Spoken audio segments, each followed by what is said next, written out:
En rapport avec les programmes d'action du gouverneur de province, Dr Guy Bandou Ndongidi, un partenariat public-privé sera conclu entre le gouvernement provincial et Global General Trade, une entreprise sud-africaine qui permettra la réalisation de certaines priorités des programmes d'action du gouverneur de province dans les domaines notamment de l'électricité, l'eau et les infrastructures de base.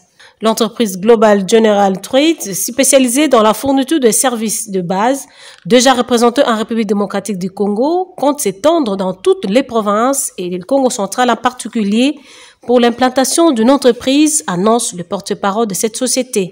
Nous sommes venus voir le gouverneur, l'autorité provinciale, dans le cadre de ses priorités.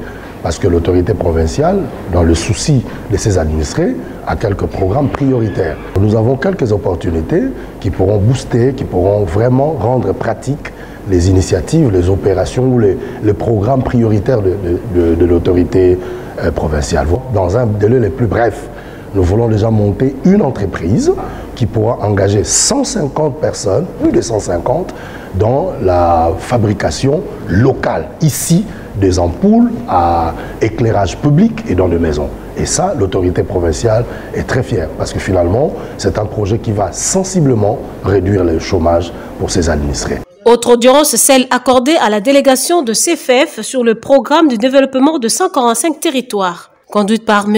Ephraim Loutete, la délégation est venue présenter la feuille de route au gouverneur de province Dr Guy Bandou pour le démarrage de ces projets du développement à la base tel que voulu par le chef de l'État Félix Tshisekedi et relayé en province par le gouverneur Dr Guy Bandou, affirme le chef de la délégation.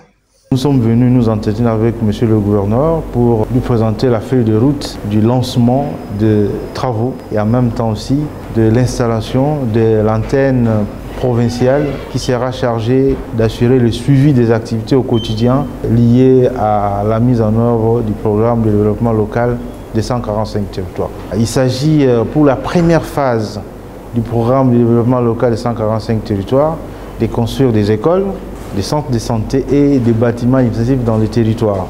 Au Congo central, pour cette première phase, il est prévu de construire 93 écoles primaires, 71 centres de santé et 10 bâtiments administratifs. Il est à noter que le début de la mise en œuvre de la construction des écoles, formations médicales et bâtiments administratifs est prévu pour le mois de novembre et la remise de ces infrastructures à la population en mars 2023 au plus tard.